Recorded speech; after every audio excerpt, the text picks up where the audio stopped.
আমরা কি দেখলাম 2014 সালের আগে হিন্দুকে উদ্ধার করার নামে এসে অমিত শাহজির ছেলে জয় শাহজির বিজনেস 15,000 গুণ বেড়ে গেল। আর 2011 সালের আগে মুসলমানকে উদ্ধার করার নামে আপনার এলাকার যিনি এখন বর্তমানের এমপি মমতা ব্যানার্জির ভাইপোর সম্পত্তি রকেট গতিতে বেড়ে গেল। আর আপনার আমার ভাইপো কি করছে? ফলতাতে স্পেশাল ইকোনমিক জোনে কাজ করতো, কাজ হারিয়ে এখানে এসে পাবজি খেলছে।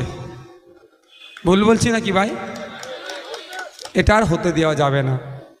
ভোট আমার নিচ্ছ, ভোট নেওয়ার সময় আপনার আমার সাথে কি আচরণ করে?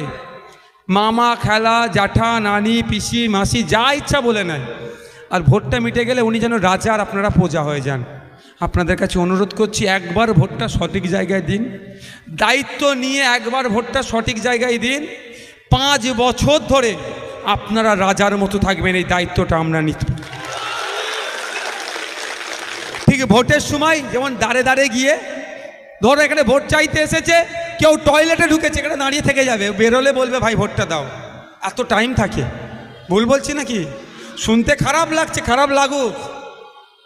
মামা, জ্যাঠা, খালা, মাসি, পিসি ভোট দেন, পায়ে হাত দাও, মায়ের হাতে নমস্কার, দোয়া, আশীর্বাদ সব নেবে। আর ভোটটা মিটে গেলে এই যখন মাসি, পিসি, মামা, খালা এমপির অফিসে যাবে একটা সই করতে, এমপির অফিস তো দূরের কথা, এত পুলিশ দিয়ে যাবে, এমপির গায়ে হাওয়া লেগে যদি হাওয়াটাও আপনাদের গায়ে আসবে না। ওনার কাছে তো দূরের কথা, ওনার গায়ে যে হাওয়াটা লাগছে সেই হাওয়াটাও আপনাদের সৌভাগ্য হবে না গায়ে লাগানো। কিন্তু ভোটের সময় একদম আবার ঢুকে যাবে। শুধু এই এমপির কথা বলছি না, পঞ্চায়েতের মেম্বার থেকে শুরু করে এমএলএ পর্যন্ত সবার কথা বলছি। যখন কন্টেস্ট করে আপনারা তখন রাজা থাকেন, তাই তো? ভোটটা নেওয়ার জন্য। আর যেই ভোট মিটে যায় আপনারা প্রজা হয়ে যান, ওরা রাজা হয়ে যায়। তো আপনারা সজাগ হন, ভোটটা একবার সঠিক জায়গায় দেন।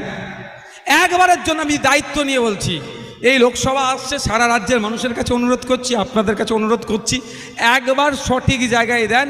5 বছর ধরে আপনাদেরকে ওই মামা, জ্যাঠা, খালা বলে আপনাদেরকে রাজার হালতেই রাখবে।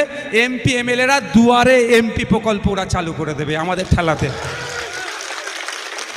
আর ওই যদি বলে বিজেপির ভয় দেখিয়ে ভোট নেয়, যদি বিজেপির ভয়ে ভোট দিয়ে দেন, ছিল 2টো এমএলএ 77টা করে দিয়েছে, ছিল একটা এমপি 18টা এমপি করে দিয়েছে। ঘরের কানাচে বিজেপি এসে গেছে।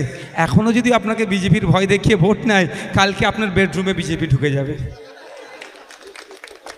আর কবে, আর কত আপনি অপেক্ষা করবেন? বিজেপিকে আটকানোর দায়িত্ব যেন আপনার হাতেই দিয়েছে। বিজেপিকে আটকাচ্ছেন, কিন্তু দিনের শেষে আপনি কি পাচ্ছেন? যদি কি পাচ্ছেন দেখবেন, আপনি স্কুলটা যান, প্রাইমারি স্কুলে গিয়ে বুঝতে পারবেন যে বাচ্চারা পড়াশোনা করে না। আচ্ছা, এখানে যারা, অনেক বকে ফেলছি তো,